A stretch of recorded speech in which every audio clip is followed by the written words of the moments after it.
ఓం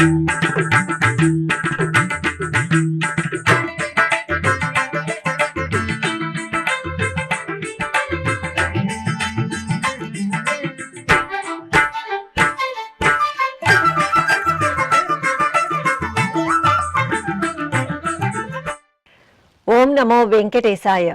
ఆధ్యాత్మిక విశేషాలకు స్వాగతం. ముందుగా ప్రధానాంశాలు.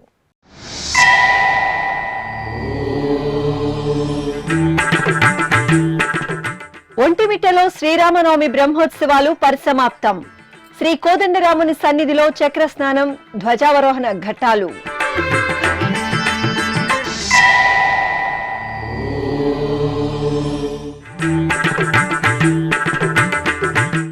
10 నెలల కాలంలో టీటీడీలో ఎన్నో సంస్కరణలు తీసుకువచ్చాం. హిందువుల మనోభావాలను దెబ్బతీసేలా మాట్లాడడం సబబు కాదు.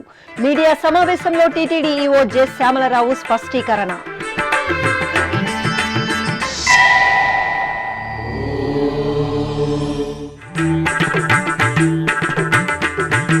చంద్రగిరి కోదండ రామాలయంలో ముగిసిన బ్రహ్మోత్సవాలు. శాస్త్రోక్తంగా చక్రస్నానం, ధ్వజ అవరోహణం, మహాపూర్ణాహుతి.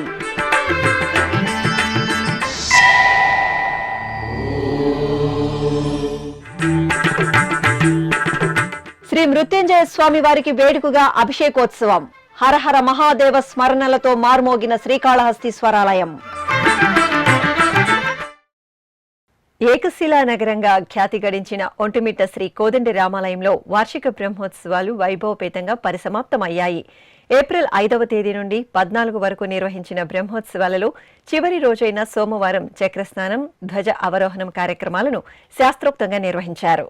తిరుమల తిరుపతి దేవస్థానం అనుబంధంగా ఉన్న కడప జిల్లా ఒంటిమిట్ట శ్రీ కోదండ రామాలయంలో సోమవారం ఉదయం చక్రస్నాన మహోత్సవం వైభవపేతంగా జరిగింది.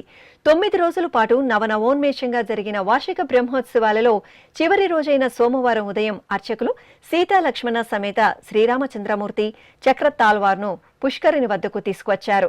అక్కడ ప్రత్యేకంగా ఏర్పాటు చేసిన స్నానపీఠంపై సీతా లక్ష్మణ సమేత కోదండరామస్వామి శ్రీ చక్రతాల్వార్ను కొలువుదీర్చారు. విశ్వక్సేన ఆరాధన, పుణ్యాహవాచనం, కలస పూజ, సంకల్ప పూజలు జరిపారు. ఆపై పంచామృతాలతో సీతారాములకు చక్రతాల్వార్కు అభిషేకం చేసి పసుపు, చందనం, తులసి మాలలను సమర్పణ చేశారు.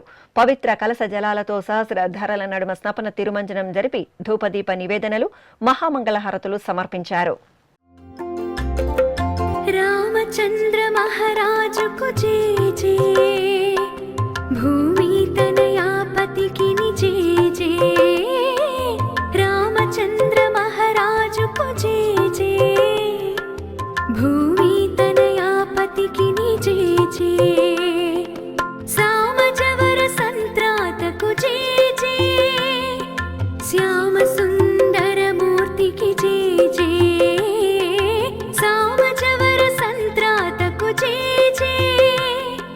श्याम सुंदर मूर्ति की जय जय।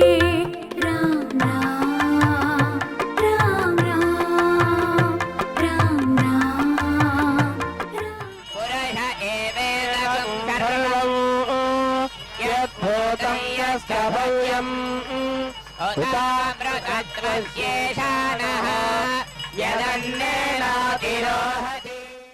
అనంతరం ఆలయ ఆవరణలోని పుష్కరిణిలో చక్రతాల్వార్కు చక్రస్నాన మహోత్సవాన్ని భక్తుల జయ జయ ధ్వనుల నడుమ వేదోక్తంగా నిర్వహించారు. భక్తులు పుష్కరిణిలో పుణ్యస్నానాలు ఆచరించి శ్రీ కోదండరామస్వామి వారి కృపా కటాక్షాలకు పాత్రులయ్యారు. శ్రీరామ రామ ఆనందధామ, సీతామాత మనోభిరామ, రణరంగ భీమ సాకేత రామ,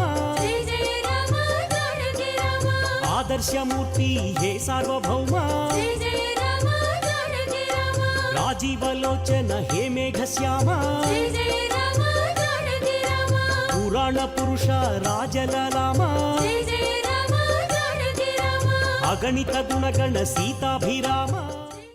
ఇక సోమవారం సాయంత్రం బ్రహ్మోత్సవాలను పరిసమాప్తి చేస్తూ ధ్వజ అవరోహణం నిర్వహించారు. ముందుగా ఆలయంలోని యాగశాలలో అర్చకులు పలు వైదిక క్రతువులను నిర్వహించారు. తరువాత మూలమంత్ర హోమాలను జరిపి మహాపూర్ణాహుతి సమర్పించారు. అనంతరం సీతా లక్ష్మణ సమేత శ్రీ కోదండరామస్వామి వారిని సకల సుందరంగా అలంకరించి ధ్వజస్తంభం వద్ద కొలువుదీర్చారు. సీతారాములకు ధ్వజస్తంభానికి అర్చకులు ప్రత్యేక పూజలు నిర్వహించారు. ఆపై బ్రహ్మోత్సవాలకు తరలివచ్చిన సకల దేవతామూర్తులకు వీడ్కోలు పలుకుతూ మేళతాళాలు, మంగళ వాయిద్యాల నడుమ ధ్వజ అవరోహణం నిర్వహించి మహామంగళహారతులు సమర్పించారు. రామచంద్రాయ జనకరాజజా మనోహరాయ మామకాభీష్టదాయ మహితమంగళం. రామచంద్రాయ జనకరాజజ మనోహరాయ మామకాభీష్టదాయ మహితమంగళం.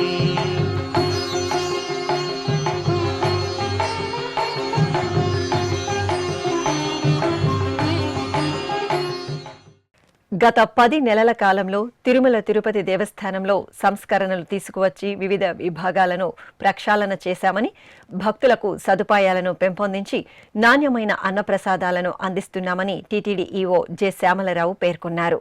తిరుపతిలోని టీటీడీ పరిపాలన భవనం సమావేశ మందిరంలో సోమవారం ఆయన మీడియా సమావేశం నిర్వహించారు.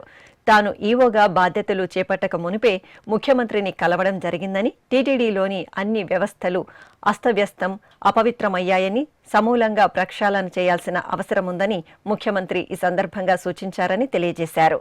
అందుకు అనుగుణంగానే జవాబుదారీతనం, పారదర్శకంగా పాలనా వ్యవహారాలు కొనసాగిస్తూ దళారీ వ్యవస్థను రూపుమాపి నాణ్యమైన ముడిసరుకులతో స్వామివారికి నైవేద్యాన్ని, భక్తులకు అన్నప్రసాదాలు అందిస్తున్నామన్నారు.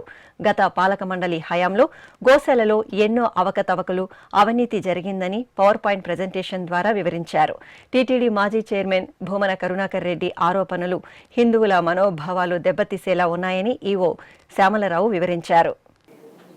ఓం నమో వెంకటేశాయ. 2024లో ఈవో కింద ఛార్జ్ తీసుకునే ముందు ముఖ్యమంత్రి గారిని మర్యాదపూర్వకంగా కలిసినప్పుడు కొన్ని విషయాలు చెప్పారు. ఏమిటంటే టీటీడీలో వ్యవస్థలన్నీ కూడా పాడైపోయాయి, దెబ్బతిన్నాయి, ఎన్నో అపవిత్రమైన కార్యక్రమాలు జరుగుతున్నాయి, ఇవన్నీ కూడా ప్రక్షాళన చేసి తిరుమల క్షేత్రం యొక్క పవిత్రతని కాపాడాలని స్పష్టంగా ఆయన చెప్పడం జరిగింది. వీటిలో ఎన్నో విషయాలు మీతో పాలు పంచుకున్నాము. ఆ తర్వాత ఏమేం ప్రక్షాళన చేస్తున్నాం అనేది కూడా మీతో పాలు పంచుకున్నాం. ప్రజలందరికీ తెలుసు, మీడియా అందరికీ తెలుసు. మీరందరూ కూడా చాలా సందర్భాల్లో ఏమేమి అపవిత్ర కార్యక్రమాలు జరుగుతున్నాయని మీరు కూడా తెలియపరిచారు. దాని ప్రకారం మేము కూడా చర్యలు తీసుకుంటూ వచ్చాం. వీటిల్లో గత 10 నెలలుగా సంస్కరణలు ఈ ప్రక్షాళన దిశగా ఎన్నో చేయడం జరిగింది. వాటిల్లో కొన్ని సాధారణ భక్తులకు క్యూ లైన్లో ఉన్నప్పుడు వేచి ఉండేటప్పుడు స్వామివారిని దర్శించుకోవడానికి వెయిటింగ్ అనేది తప్పనిసరి పరిస్థితి. ఆ పరిస్థితుల్లో మనం వారిని జాగ్రత్తగా చూసుకోవాలి. వారు చాలా ఇబ్బందులు పడేవారు. నేను మొదటి రోజు వెళ్ళి చూసినప్పుడు కానీ వచ్చిన ఫీడ్బ్యాక్ కానీ, ముఖ్యమంత్రి గారు స్వయంగా చెప్పిన ఫీడ్బ్యాక్ కానీ, ఇవన్నీ కూడా చూసి భక్తులకు సరిగ్గా అన్నప్రసాదాలను ఇవ్వకపోవడం, చిన్నపిల్లలకి పాలు ఇవ్వకపోవడం, అలాగే అక్కడ పరిశుభ్రత సరిగ్గా లేకపోవడం, పారిశుద్ధ్యం సరిగ్గా లేకపోవడం, టాయిలెట్ వ్యవస్థ లేకపోవడం, ఇవన్నీ కూడా ఎన్నో ఇబ్బందులు పడేవారు. టికెట్లు బుక్ చేసుకోవాలన్నా, లేకపోతే వసతి కావాలన్నా బ్రోకర్ల దగ్గరికి వెళ్ళే పరిస్థితి ఉండేది. అలాగే ఆన్లైన్లో కూడా బుక్ చేసుకోవాలంటే బ్రోకర్ని ఆశ్రయించాల్సిన పరిస్థితులు ఉండేవి. ఆన్లైన్లో ఎందుకు ఇలా వచ్చింది అంటే, ఒక జనరల్ మేనేజర్ అంటే చీఫ్ ఇంజనీర్ ర్యాంక్ ఒక అధికారి టీటీడీలో 30 సంవత్సరాల పైన పనిచేస్తే చీఫ్ ఇంజనీర్ అవ్వగలరు. అలాంటి ఒక పోస్ట్ కోసం అడ్వర్టైజ్ చేసి ఒక క్వాలిఫికేషన్ లేని అతన్ని తీసుకొచ్చి పెట్టడం జరిగింది. అతన్ని తీసేయడానికి అన్ని రకాల చర్యలు కూడా జరుగుతున్నాయి, డిసిప్లినరీ యాక్షన్లు జరుగుతున్నాయి. దీనివల్ల ఏమైందంటే, వచ్చి చూస్తే బ్రోకర్లు ఏ విధంగా ఉన్నారంటే, స్వామివారి సేవ జీవితంలో ఒకసారి దొరకాలంటే ఎంతో కష్టపడాలి. అలాంటిది ఒక బ్రోకరు 50 సార్లు బుక్ చేసుకున్నాడంటే దాంట్లో ఐటీ శాఖలో, ఐటీ విభాగంలో ఎన్ని ఇది ఉన్నాయో చెప్పొచ్చు. ఇది ఒక ఎగ్జాంపుల్ కింద చెప్తున్నా. అలాగే వసతికి సంబంధించిన 200 సార్లు బుక్ చేసుకున్న వాళ్ళు, ఎస్సీడీ టికెట్లు 500 సార్లు బుక్ చేసుకున్న వాళ్ళు, అలాగే వివిధ రకాలుగా ఐటీ శాఖని ఒక విధంగా చెప్పాలంటే ఐటీ మన సిస్టమ్ అంతా కూడా బ్రోకర్ల హెవెన్. వచ్చిన తర్వాత ప్రక్షాళన చేసి 30,000 మంది బ్రోకర్లని బ్లాక్ చేయడం జరిగింది. చాలామంది మీద, అందరు 30,000 మంది మీద మనం యాక్షన్ తీసుకోలేము కాబట్టి చాలామంది మీద విజిలెన్స్ విభాగం నుంచి, పోలీస్ విభాగం నుంచి వారు క్రిమినల్ చర్యలు కూడా తీసుకోవడం జరిగింది. ఆవు నెయ్యి కల్తీ మీద మీకు అందరికీ తెలిసిందే. ఆవు నెయ్యిలో యానిమల్ ఫ్యాట్స్, వెజిటబుల్ ఫ్యాట్స్ జరిగాయి అనేది రిపోర్ట్లో స్పష్టంగా ఉంది. ఎన్డీడీబీ రిపోర్ట్స్ 4 రిపోర్ట్లు వచ్చాయి. దాని మీద ఏఆర్ డైరీని బ్లాక్ లిస్ట్లో పెట్టాము. ఏఆర్ డైరీ వాళ్ళు తమ స్వయంగా సప్లై చేయలేదు, వాళ్ళు వైష్ణవి డైరీ నుంచి తీసుకున్నారు. వైష్ణవి డైరీ బోలే బాబా డైరీ నుంచి తీసుకున్నారు. ఇవన్నీ కూడా సిట్ ఎంక్వైరీలో కూడా జరుగుతున్నాయి. అలాగే ఇప్పటికే 2 అధికారుల మీద, టీటీడీ ఎంప్లాయీస్ మీద ప్రాసిక్యూషన్ శాంక్షన్ అడిగారు. విత్ ఎవిడెన్స్ పెట్టారు. ఎవిడెన్స్ కూడా కరెక్ట్గానే ఉంది. వాటి మీద కూడా ప్రాసిక్యూషన్ శాంక్షన్ కూడా ఇవ్వడం జరుగుతుంది. అవన్నీ కూడా ప్రక్షాళన చేయడం జరిగింది. ఇప్పుడు స్వచ్ఛమైన నెయ్యితో స్వామివారి ప్రసాదాలు చేస్తున్నాము, స్వచ్ఛమైన లడ్డు చేస్తున్నాము, నందిని నెయ్యి వాడుతున్నాము ప్రస్తుతానికి. తర్వాత అన్నప్రసాదాలలో తరిగొండ వెంగమాంబ కాంప్లెక్స్లో అన్నదానం జరిగేది, అన్నప్రసాదం ప్రిపరేషన్. అక్కడ కూడా ఎన్నో క్వాలిటీ లోపాలు, రైసు, బియ్యం సరిగ్గా నాణ్యత లేకపోవడం, కొత్త బియ్యం రావడం, లేకపోతే ఈ సబ్స్టాండర్డ్ బ్రోకెన్స్ ఎక్కువగా ఉండడం, అన్ని రకాల సబ్స్టాండర్డ్ రైస్ వచ్చేది. అలాగే సప్లై షార్టేజ్. నేను ముందు రోజు ఫస్ట్ డేనే, మేబీ సెకండ్ డే అయ్యి ఉండొచ్చు, వెళ్తే అన్నప్రసాదం కాంప్లెక్స్కి వెళ్ళి చూస్తే స్వీట్ ఏంటి, స్వీట్ ఇస్తాం కదా, స్వీట్ ఏంటి, చక్కెర పొంగలి ఏంటి, ఇది ఇలా ఉంది, అంత నీళ్ళలో ఉంది. చక్కెర పొంగలి ఏంటంటే మాకు బెల్లం షార్టేజ్, 15 రోజుల నుంచి బెల్లం లేదు. ఇలాంటి అంత సీరియస్నెస్ లేకుండా అలా నడవటం, వ్యవస్థలు అలా నడపడం జరిగింది అన్ఫార్చునేట్లీ. వాటన్నిటి కూడా చక్కదిద్దాము, ప్రక్షాళన చేసి ఇప్పుడు ప్రజలందరూ కూడా చాలా బాగుందని చెప్తున్నారు. ఫీడ్బ్యాక్ కూడా మేము తీసుకుంటున్నాం, చాలా బాగుంది, దాంట్లో డౌటే లేదు. మేమందరం కూడా టైం టు టైం వెళ్ళి చూసుకుంటూ ఉంటాం. అలాగే టీటీడీ గోశాల విషయానికి వస్తే, ఇన్ని చేసినోడు టీటీడీ గోశాల విషయం ఎందుకు మర్చిపోతాం? గోశాల విషయంలో కూడా చూసాం. గోశాల విషయంలో కూడా ఎన్నో అవకతవకలు ఉన్నాయి, అక్రమాలు ఉన్నాయి. ఇవన్నీ కూడా ఇప్పుడు మీకు చూపిస్తాను. ఎందుకంటే ఇవన్నీ పని చేసుకుంటూ వెళ్ళిపోతూ ఉంటాము. సో వీటి మీద చేసిన వాటిని సరిదిద్దుకుంటూ వెళ్ళిపోతాం. ఇలా ప్రెస్ మీట్ పెట్టి జనరల్గా పెట్టడం లేదు. బట్ ఇప్పుడు అందరికీ చెప్పాల్సిన పరిస్థితి వచ్చింది. ఇప్పుడు మార్చ్ 2021 నుంచి మార్చ్ 2024 దాకా జరిగిన అక్రమాలు ఏంటి, విజిలెన్స్ రిపోర్ట్స్ క్లియర్గా ఉన్నాయి. విజిలెన్స్ రిపోర్ట్స్ ఏవో ఇప్పుడు సృష్టించినవి కాదు, అప్పుడు రిపోర్ట్స్ ఉన్నాయి, అప్పుడు ఫోటోగ్రాఫ్స్ ఉన్నాయి, అప్పుడు వీడియోస్ ఉన్నాయి. ఇవేవో ఇంటర్నెట్లోంచో ఎక్కడి నుంచో తీసుకొచ్చి పెట్టిన ఫోటోలు కాదు. అవి రికార్డు ప్రకారం అవన్నీ కూడా డేట్తో సహా ఉన్నవి. అవన్నీ కూడా టీటీడీ రికార్డ్స్లో ఉన్నవి. విజిలెన్స్ రిపోర్ట్స్ అప్పటి డేట్లో ఉన్న రిపోర్ట్స్ ఇవన్నీ కూడా రికార్డ్ ప్రకారం ఉన్నవి. ఇప్పుడు విజిలెన్స్ వాళ్ళు వెళ్తే వాళ్ళ రిపోర్ట్లోనే క్లియర్గా రాశారు. విజిలెన్స్ వాళ్ళని ఫోటోగ్రాఫ్స్ తీసుకోవడం కానీ, వాళ్ళని వెళ్ళడానికి కానీ పర్మిట్ చేయలేదు, అబ్స్ట్రక్షన్ చేశారని రిపోర్ట్లో రాశారు 6/4/23లో. ఎందుకు? ఇప్పుడు విజిలెన్స్ వాళ్ళు కాదు, ఎవరన్నా వెళ్ళొచ్చు, ఎవరిని అబ్స్ట్రక్ట్ చేయం. ఎందుకు? దాచుకోవడానికి ఏం లేదు. ఎందుకంటే అన్నీ స్పష్టంగా చేస్తున్నాము. అప్పుడున్న డైరెక్టర్ గారు అసలు వీళ్ళని రానివద్దని చెప్పడం జరిగింది. జరిగిపోయిన డెత్స్ బయటకు తీస్తారు, లేకపోతే జరుగుతున్న అక్రమాలు ఇవన్నీ కూడా బయటకు తీస్తారు, కరప్షన్ అది బయటకు తీస్తారని భయపడి వాళ్ళని రానివ్వలేదు. అదంతా కూడా రిపోర్ట్లో ఉంది, మీరు చూసుకోవచ్చు. ఇప్పుడు మాజీ టీటీడీ చైర్మన్ భూమన కరుణాకర్ రెడ్డి గారు మొన్న 11వ తారీఖు ప్రెస్ మీట్లో చెప్పిన విషయాలు, ఆవులు సంరక్షించే టీటీడీ గోవధశాలగా మారడం అపచారం. చూశారు కదా ఫోటోగ్రాఫ్స్, వీడియోలు, రిపోర్ట్లు. మీరు చూస్తే మీకే తెలుస్తుంది. కంక్లూజన్ నేనేం చెప్పక్కర్లా. 3 నెలల్లో 100కు పైగా గోవులు మరణించాయి, అది కూడా చెప్తాను. పోస్ట్ మార్టం నిర్వహించట్లేదు, సప్రెస్ చేస్తున్నారు. పోషకాహారం లేక గోవులు బక్క చిక్కిపోయాయి. రోజుకి 500 లీటర్లు కూడా రావడం లేదు. చెత్త పడేసినట్టుగా దాణా వేస్తున్నారు. టీటీడీ గోవులు అని తెలియకుండా చెవులుకున్న ట్యాగులు కట్ చేస్తున్నారు. గోదానా విషయంలో అవకతవకలు సరిచేయాలి. తర్వాత ఫోటోగ్రాఫ్స్. ఈ ఫోటోగ్రాఫ్స్ అన్నీ కూడా ఎక్కడి నుంచో తీసుకొచ్చి ఇక్కడ పేస్ట్ చేసి సోషల్ మీడియాలో వైరల్ చేస్తున్నారు తెగ. ఈ ప్రెస్ మీట్లు చెప్పినవన్నీ కూడా అవాస్తవాలు. ఇవన్నీ కూడా హిందువుల మనోభావాలు దెబ్బతినే విధంగా ఉన్నాయి. టీటీడీ సిబ్బంది ఇప్పుడు కష్టపడి పనిచేస్తున్నారు. వారు కూడా వారి ఆత్మస్థైర్యం కూడా దెబ్బతినే విధంగా ఉంది. ఈ వాస్తవాల్ని ఈ విధంగా వక్రీకరించి చెప్పడం తప్పది. హిందువులందరూ కూడా గోమాతలను ఎంతో పవిత్రంగా భావిస్తాము, పూజిస్తాము. లాస్ట్ 3 monthsలో 3 నెలల్లో 100 గోవులు చనిపోయాయని చెప్పారు. ఇంకా ఎన్ని చనిపోయాయి అన్నట్టుగా చెప్పారు. ఇప్పుడు జనవరి, ఫిబ్రవరి, మార్చి నెలల్లో 43 గోవులు చనిపోయాయి. పోయిన సంవత్సరం 179 గోవులు చనిపోయాయి.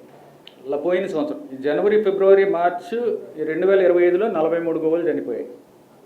పోయిన సంవత్సరం అంటే కొంత పీరియడ్ బిఫోర్ జూన్ ఉంది, కొంత పీరియడ్ ఆఫ్టర్ జూన్ ఉంది. సో మొత్తం అంతా 179 గోవులు చనిపోయాయి. యావరేజ్గా ప్రతి నెల యావరేజ్గా 15 గోవులు చనిపోతాయి.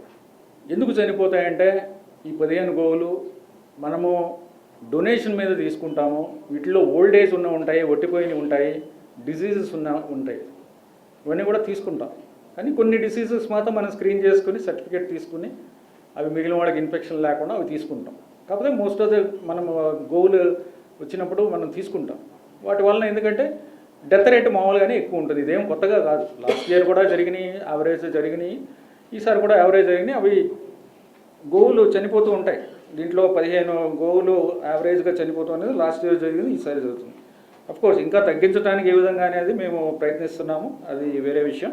కాకపోతే ఈ డొనేషన్ మీద వచ్చినవి ఓల్డ్ ఏజ్ వలన, అలాగే ఈ డిసీజెస్ వలన, కొన్ని డిసీజెస్ వలన చనిపోతూ ఉంటాయి. అది ఒకటి. కాకపోతే ఇంత ముందులాగా మేము సప్రెస్ చేయట్లేదు. ఉన్నది ఉన్నట్టుగా వాస్తవాలు తెలియాలనే విషయంలో చాలా జాగ్రత్తగా ఉన్నట్టుగానే చూపిస్తున్నాము. ఎక్కడ కూడా ఎవరికి మీరు చూపించొద్దు అని చెప్పట్లేదు. అన్నీ కూడా రికార్డ్ అవుతాయి. తర్వాత మరణాలు ఒకటే కాదు, జననాలు కూడా జరుగుతాయి.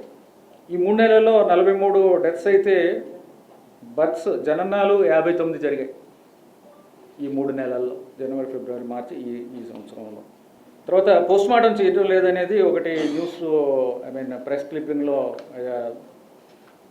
ఎక్స్ చైర్మన్ గారు భూమన కరుణాకర్ రెడ్డి గారు చెప్పిన దాంట్లో పోస్ట్మార్టం చేయట్లేదనేది అవాస్తవం. పోస్ట్మార్టం అన్నేచురల్ డెత్ ఏదైనా సరే ఓల్డ్ ఏజ్ తప్ప మిగిలిన అన్నిటికీ కూడా పోస్ట్మార్టం చేయడం జరుగుతుంది. అది ప్రాక్టీస్ ఉంది, అది కంటిన్యూ అవుతుంది, చేస్తున్నాం. తర్వాత పోషకాహారం లేకపోవడం, బక్క చిక్కిపోవడం, చెత్త వేసినట్టుగా దానా వేయడం, దానాలో అవకతవకలు, ఇవన్నీ కూడా ఇంతకుముందు ఉండేవి. ఇవన్నీ కూడా ప్రక్షాళన చేశాము, ఇప్పుడు లేదు.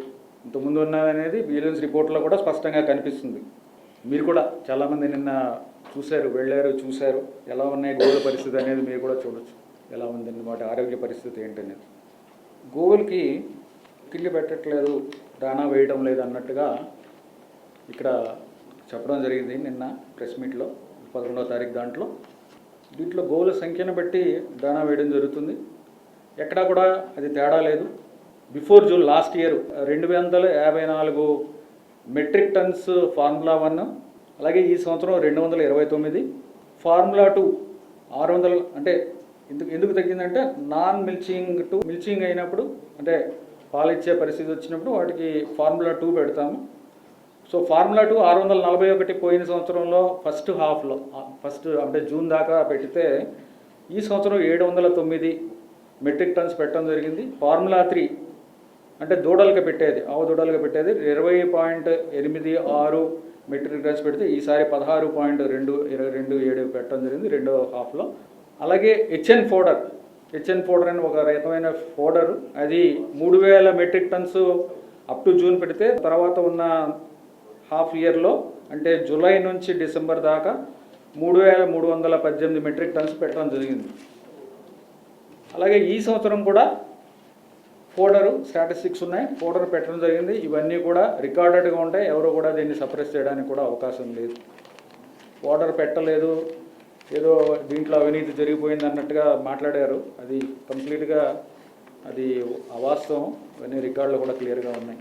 గోవులకి రెగ్యులర్గా వ్యాక్సినేషన్ ఇవ్వడం, డీటికింగ్ చేయడం, డీవార్మింగ్ చేయడం కూడా జరుగుతుంది. వాటి రికార్డులు కూడా స్పష్టంగా ఉన్నాయి.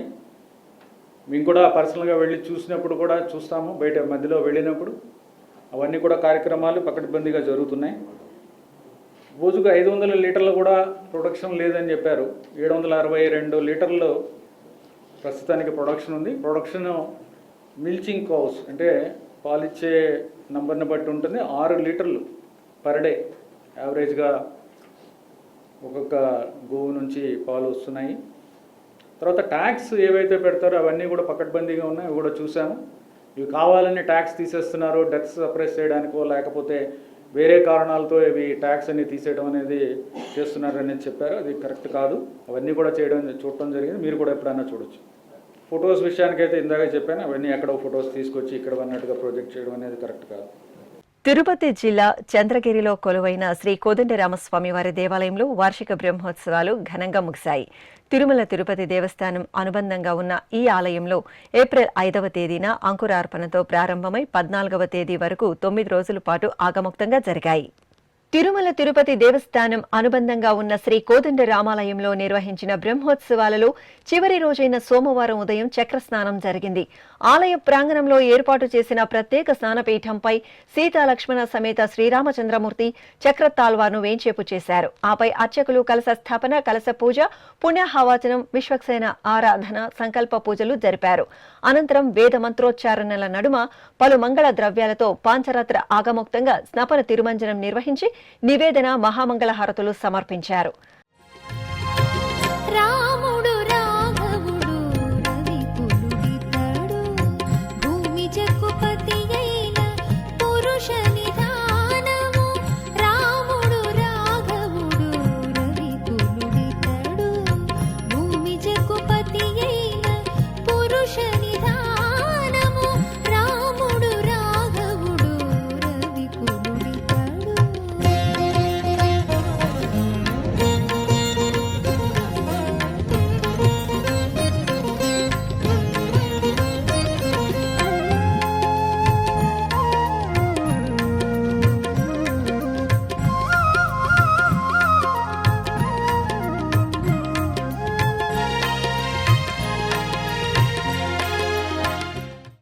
అనంతరం ఆలయంలోని ధ్వజస్తంభ ప్రాంగణంలో ఏర్పాటు చేసిన గంగాళంలో పవిత్ర జలాలను నింపిన అర్చకులు శాస్త్రోక్తంగా చక్ర స్నానం నిర్వహించారు. తరువాత ఆ పవిత్ర జలాలను భక్తులపై ప్రోక్షణ చేశారు.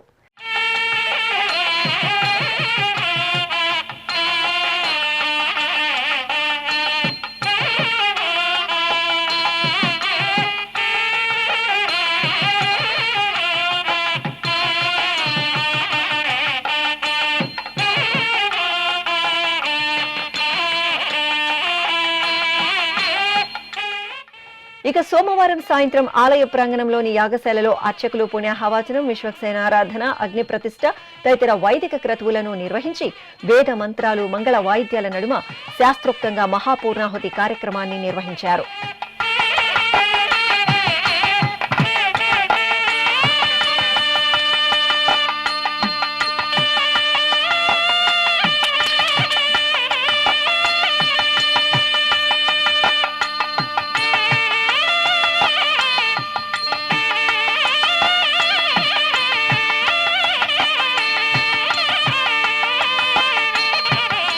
అనంతరం అర్చకులు ధ్వజస్తంభానికి పూజలు చేసి బ్రహ్మోత్సవాలకు తరలివచ్చిన సకల దేవతలకు వీడ్కోలు పలుకుతూ ధ్వజ అవరోహణం నిర్వహించారు.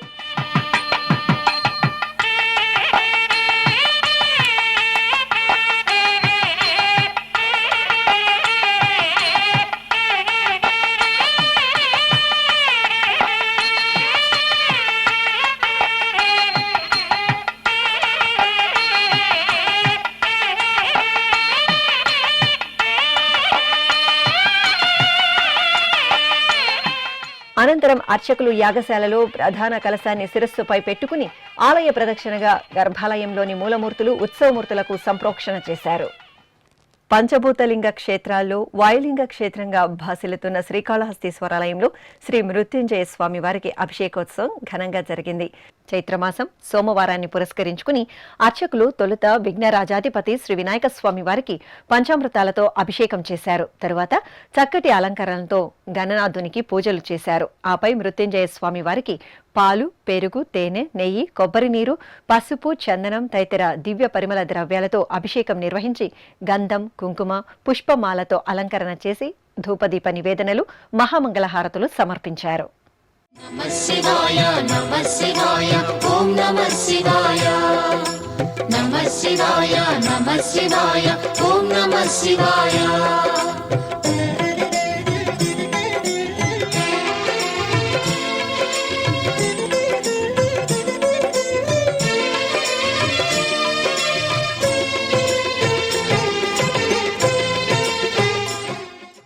ఇటీవల సింగపూర్లో జరిగిన ఓ పెను ప్రమాదం నుండి తన కుమారుడు తిరుమల శ్రీవారి అనుగ్రహంతో బయటపడడంతో సోమవారం ఆంధ్రప్రదేశ్ డిప్యూటీ సీఎం కొణిదెల పవన్ కళ్యాణ్ సతీమణి అన్నా లెజినోవా తిరుమల శ్రీవారి దర్శనం చేసుకున్నారు. తిరుమల శ్రీ వెంకటేశ్వర స్వామివారి సుప్రభాత సేవలో సోమవారం ఉదయం ఆంధ్రప్రదేశ్ ఉప ముఖ్యమంత్రి కొణిదెల పవన్ కళ్యాణ్ సతీమణి అన్నా లెజినోవా పాల్గొన్నారు. వైకుంఠం 1 ద్వారా ఆలయానికి చేరుకున్న అన్నా లెజినోవాకు అధికారులు సాదరంగా స్వాగతం పలికారు. అనంతరం శ్రీవారి సుప్రభాత సేవలో ఆమె పాల్గొని స్వామివారిని దర్శించుకున్నారు. ఈ సందర్భంగా రంగనాయక మండపంలో అన్నా లెజినోవాకు పండితులు వేదాశీర్వచనం పలకగా టీటీడీ అధికారులు శ్రీవారి ప్రసాదాలను అందజేశారు.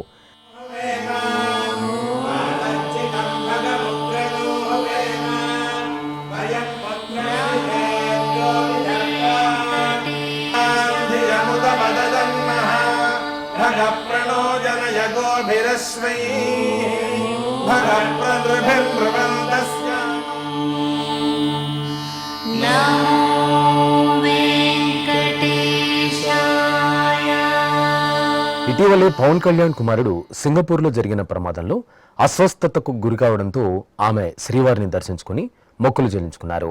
అనంతరం సోమవారం 10 గంటల ప్రాంతంలో తిరుమలలోని మాతృశ్రీ తరిగొండ వెంగమాంబ అన్నప్రసాదం భవనంకు చేరుకున్నారు. ఈ రోజు మధ్యాహ్నం అన్నప్రసాద వితరణకు అవసరమైన 17 లక్షల రూపాయలను ఆమె తన కుమారుడు కొణిదెల మార్క్ శంకర్ పేరిట టీటీడీ అన్నప్రసాదం ట్రస్టుకు చెల్లించారు. అన్నప్రసాదం భవనంలో మార్క్ శంకర్ పేరిట ఈ రోజు మధ్యాహ్నం అన్నప్రసాద వితరణ జరుగుతుందని టీటీడీ సూచిక బోర్డులో ప్రదర్శించింది.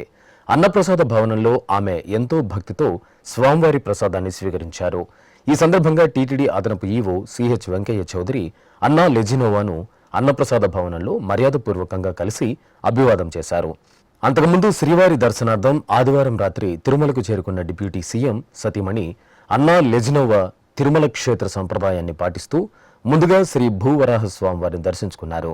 అనంతరం శ్రీ పద్మావతి అతిథి గృహం సమీపంలోని గాయత్రి నిలయంలో అపారమైన భక్తి విశ్వాసాలతో శ్రీవారిని దర్శించుకోవడానికి వెళుతున్నానని ఆమె టీటీడీ డిక్లరేషన్పై సంతకం చేశారు. తర్వాత పద్మావతి ఏరియాలోని కళ్యాణకట్టలో శ్రీవారికి తలనీలాల మొక్కును చెల్లించుకున్నారు. తిరుపతిలోని కపిలతీర్థం శ్రీ కపిలేశ్వర స్వామివారి దేవాలయంలో సోమవారం ఊంజల్ సేవను నేత్రపర్వంగా నిర్వహించారు. తిరుమల తిరుపతి దేవస్థానం ఆధ్వర్యంలో ఆలయంలో విశేష ఉత్సవాలను కనుల పండుగగా నిర్వహిస్తారు. ఈ క్రమంలో సోమవారాన్ని పురస్కరించుకుని అర్చకులు కామాక్షి సమేత కపిలేశ్వర స్వామివారికి బంగారు ఆభరణాలు, పుష్పమాలలతో సుందరంగా అలంకరించి ఊంజల్ మండపంలో వేంచేపు చేశారు. భక్తి సంకీర్తనలు, మంగళ వాయిద్యాల నడుమ శివపార్వతుల ఊంజల్ సేవను కనుల పండుగగా నిర్వహించారు. భక్తులు ఓం నమః శివాయ స్మరణలు చేస్తూ ఆది దంపతులను సేవించారు. తిరుపతిలోని మహతి కళాక్షేత్రంలో సోమవారం డాక్టర్ బిఆర్ అంబేద్కర్ 134వ జయంతి ఉత్సవాలను ఘనంగా నిర్వహించారు. టీటీడీ సంక్షేమ విభాగం ఆధ్వర్యంలో జరిగిన ఈ కార్యక్రమంలో పలువురు వక్తలు పాల్గొని అంబేద్కర్ దేశానికి, సమాజానికి అందించిన సేవలను కొనియాడారు. ముందుగా ప్రార్థనా గీతాన్ని ఆలపించారు. శ్రీవారి విగ్రహానికి ప్రత్యేక పూజలు నిర్వహించి జ్యోతి ప్రజ్వలన చేసి జయంతి ఉత్సవాలను ప్రారంభించారు. అంబేద్కర్ చిత్రపటానికి పుష్పాంజలి సమర్పించారు. అనంతరం ముఖ్య అతిథిగా పాల్గొన్న ప్రముఖ న్యాయ కోవిదుడు శ్రీకాంత్ మాట్లాడుతూ అట్టడుగు వర్గాల అభ్యున్నతి కోసం బాబాసాహెబ్ అంబేద్కర్ ఎంతో ముందు చూపుతో వ్యవహరించారని కొనియాడారు. విజయవాడకు చెందిన ప్రముఖ జర్నలిస్ట్ విద్యాసాగర్ రావు మాట్లాడుతూ అంబేద్కర్ గొప్పతనం, సమాజంతో ఆయనకున్న సత్సంబంధాలు, అంకిత భావం, పనితత్వం గురించి వివరించారు. టీటీడీ ప్రజా సంబంధాల విభాగం chief PRO doctor T Ravi, సంక్షేమ విభాగం డిప్యూటీ ఈవో ఆనందరాజు తదితరులు ప్రసంగించారు. అనంతరం 45 మంది టీటీడీ ఉద్యోగులకు మెమెంటోలను ప్రదానం చేశారు. ఇప్పుడు ఒక చిన్న విరామం. వేగవంతమైన నేటి ఆధునిక కాలానికి తగ్గట్టుగా అంతర్జాలంలో తొలిసారిగా తిరుమల శ్రీవారి అనుగ్రహంతో మీ వీణుల విందుకై ఆధ్యాత్మిక ఆనందానికై వస్తున్న శ్రీవారి మరో శ్రవణ భక్తి తరంగం ఎస్విబిసి ఆన్లైన్ రేడియో వినరో భాగ్యము. వినరో భాగ్యము విష్ణు కథ. వినండి, విని తరించండి. కేవలం మీ అరచేతిలో నిరంతరం ఉండే మీ మొబైల్ ఫోన్లో ఎస్విబిసి ఆన్లైన్ రేడియో ప్రసారాలు ప్రపంచ వ్యాప్తంగా మీరు ఎక్కడున్నా సరే మీ రోజువారీ పనులు చేస్తూనే శ్రవణానందంగా వింటూ సాగిపోండి, ఆధ్యాత్మిక ఆనందాన్ని పొందండి. 24 గంటలు ఆన్లైన్లో మీకు తోడుగా ఎస్విబిసి ఆన్లైన్ రేడియో. మరి ఇంకెందుకు ఆలస్యం? వెంటనే మీ మొబైల్లో ఎస్విబిసి యాప్ డౌన్లోడ్ చేసుకోండి. ఎస్విబిసి ఆన్లైన్ రేడియోను ఆలకించండి, ఆస్వాదించండి, తిరుమల శ్రీవారి అనుగ్రహాన్ని పొందండి. ఓం నమో వెంకటేశాయ. ఆధ్యాత్మిక విశేషాలకు తిరిగి స్వాగతం. తెలంగాణలోని ప్రసిద్ధ యాదాద్రి శ్రీ లక్ష్మీ నృసింహస్వామి వారి దేవాలయంలో స్వాతి నక్షత్ర వేడుకలు ఘనంగా జరిగాయి. అర్చకులు ఆలయ ప్రాంగణంలోని యాగశాల మండపంలో ప్రధాన కలశ స్థాపన జరిపి పుణ్యాహవాచనం, కలశ పూజ, గణపతి పూజ, సంకల్ప పూజలు చేశారు. తరువాత పవిత్ర పరిమళ ద్రవ్యాలను నింపిన 108 కలశాలను ప్రతిష్ఠించి పూజలు చేశారు. ఆపై హోమగుండాన్ని ఏర్పాటు చేసి అగ్ని ప్రతిష్ఠ జరిపి మూలమంత్ర హోమాలను నిర్వహించి పూర్ణాహుతి సమర్పించారు.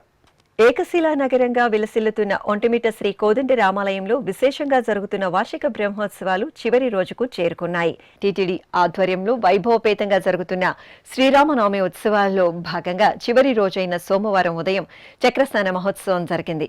అనంతరం సీతారాముల తిరుచి సేవను నిర్వహించారు. సీతా లక్ష్మణ సమేత శ్రీరామచంద్రమూర్తిని సర్వాంగ సుందరంగా తిరుచిపై కొలువుదీర్చి అర్చకులు మేళతాళాలు, మంగళ వాయిద్యాల నడుమ ఆలయ మాడవీధులలో ఊరేగించారు. జయ జయ రామ సమర విజయ రామ భయహర నిజ భక్త పారీణ రామ. జయ జయ రామ సమర విజయ రామ భయహర నిజ భక్త పారీణ రామ. జయ జయ రామ సమర విజయ రామ.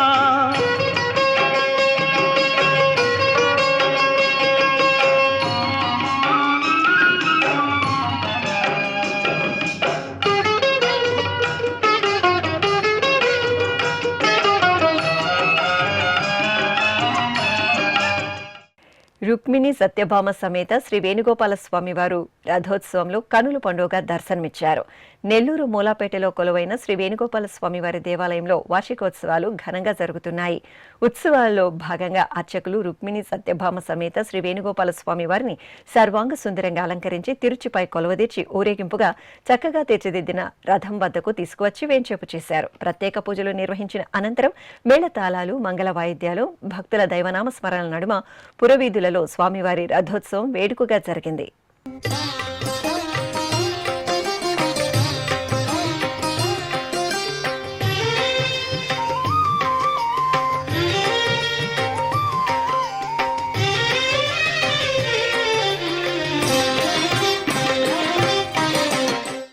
వరంగల్లోని చారిత్రక 1000 స్తంభాల గుడిలో శ్రీ రుద్రేశ్వర స్వామి వారికి అభిషేకం వేడుకగా జరిగింది.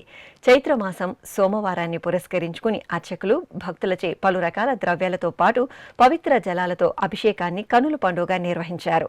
ఆపై అర్చకులు రుద్రేశ్వరునికి నివేదన, హారతులు సమర్పించారు.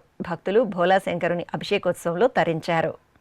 చిత్తూరు నగరంలో కొలువైన శ్రీ వాసవి కన్యకా పరమేశ్వరీదేవి ఆలయంలో సీతారాముల కళ్యాణం కన్నుల పండుగ జరిగింది.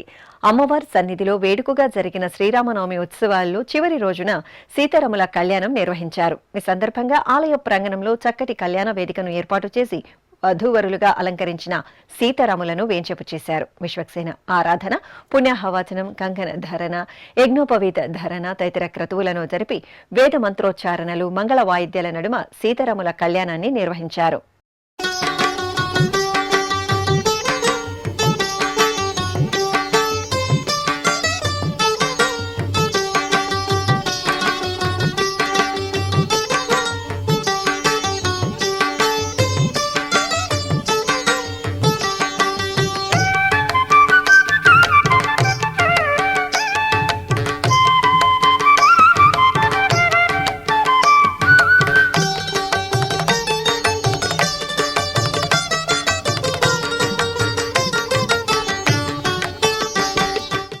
అదేవిధంగా చిత్తూరు రాములవారి గుడి వీధిలో నెలవైన శ్రీ కోదండ రామాలయంలో రథోత్సవం రమణీయంగా జరిగింది.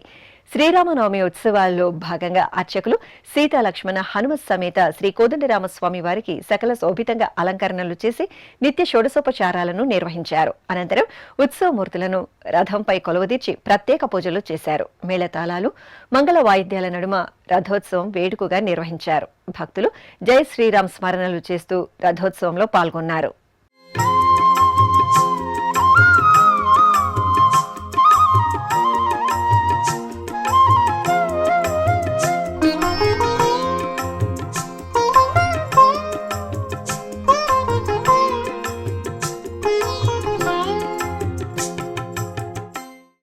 మంత్రాలయంలోని ప్రసిద్ధ శ్రీ రామలింగేశ్వర స్వామివారి దేవాలయంలో అభిషేకం వేడుకగా జరిగింది. చైత్రమాసం సోమవారాన్ని పురస్కరించుకుని అర్చకులు ముందుగా విఘ్నరాజాధిపతి శ్రీ వినాయక స్వామి వారికి పూజలు చేశారు. తరువాత రామలింగేశ్వరుడికి పలు రకాల ఫలరసాలు, సుగంధ పరిమళ ద్రవ్యాలతో అభిషేకం నిర్వహించి చక్కటి అలంకరణలు చేసి నివేదన, హారతులు సమర్పించారు. నమామీశమీశాన నిర్వాణ రూపం విభుం వ్యాపకం బ్రహ్మవేదస్వరూపం అజం నిర్గుణం నిర్వికల్పం నిరీహం చిదాకారమాకాశవాసం భజేహం. నమామీశమీశాన నిర్వాణ రూపం విభుం వ్యాపకం బ్రహ్మవేదస్వరూపం. అలాగే విజయవాడ నగరం పడవలరేవులో కొలువైన శ్రీ విశ్వేశ్వర స్వామివారి ఆలయంలో ప్రత్యేక అభిషేకాలు జరిగాయి. పాలు, పంచదార, తేనె, నెయ్యి, పెరుగు, కొబ్బరి నీరు తదితర ద్రవ్యాలతో విశ్వేశ్వరునికి అభిషేకం జరిపి నైవేద్యం, మంగళహారతులు అందజేశారు. భక్తులు స్వామివారి దర్శనం చేసుకుని ఓం నమః శివాయ స్మరణలతో తరించారు. శ్రీకాకుళం జిల్లా నాగవళి నదీ తీరంలో నెలవైన శ్రీ ఉమారుద్ర కోటేశ్వరాలయం హరహర మహాదేవ శంభో శంకర స్మరణలతో మార్మోగింది. బలరామ ప్రతిష్ఠిత దివ్యాలయంగా అనుగ్రహిస్తున్న ఈ ఆలయంలో అర్చకులు చైత్రమాసం సోమవారాన్ని పురస్కరించుకుని పలు రకాల విశేష పరిమళ ద్రవ్యాలతో అభిషేకం నిర్వహించారు. తరువాత లింగాష్టకాల సహితంగా తులసి దళాలు, పుష్పాలు, బిల్వపత్రాలతో అర్చనలు జరిపి మహామంగళహారతులు సమర్పించారు. తెలంగాణ రాష్ట్రం కరీంనగర్ జిల్లా ఇల్లంతకుంట శ్రీ సీతారామచంద్ర స్వామివారి ఆలయంలో శ్రీరామనవమి వేడుకలు ఘనంగా ముగిశాయి. ఉత్సవాలలో చివరి రోజున సీతాలక్ష్మణ సమేత శ్రీరామచంద్ర స్వామి వారికి గజవాహన సేవను నిర్వహించారు. అర్చకులు బంగారు ఆభరణాలు, పుష్పాలతో అలంకరించిన సీతారాములను ఆలయ ప్రాంగణంలో ప్రత్యేకంగా ఏర్పాటు చేసిన ఊయలలో వేంచేపు చేశారు. మేళతాళాల నడుమ ఊంజల్ సేవను నిర్వహించారు. అనంతరం ఉత్సవర్లను గజవాహనంపై కొలువుదీర్చి భక్తుల రామనామ స్మరణల నడుమ పురవీధులలో ఊరేగించారు. చిత్తూరు నగరం నీవా నది సమీపంలో కొలువైన శ్రీ కామాక్షి సమేత శ్రీ అగస్తీశ్వర స్వామివారి దేవాలయంలో అధికార నంది వాహన సేవ ఘనంగా జరిగింది. ఆలయంలో ఎంతో వేడుకగా జరుగుతున్న పంగుని ఉత్సవాల్లో భాగంగా అర్చకులు కామాక్షి సమేత స్వామివారిని సకల సుందరంగా అలంకరించి నంది వాహనంపై వేంచేపు చేశారు. ప్రత్యేక పూజలు నిర్వహించిన అనంతరం భజా భజంత్రీల నడుమ నంది వాహనంపై శివపార్వతులు పురవీధులలో ఊరేగుతూ భక్తుల కర్పూర నీరాజనాలు అందుకున్నారు. ఆధ్యాత్మిక విశేషాలు ఇంతటితో సమాప్తం. తిరిగి రేపు మధ్యాహ్నం 1 గంటకు ప్రసారమయ్యే ఆధ్యాత్మిక విశేషాల్లో మళ్ళీ కలుసుకుందాం. ఓం నమో వెంకటేశాయ.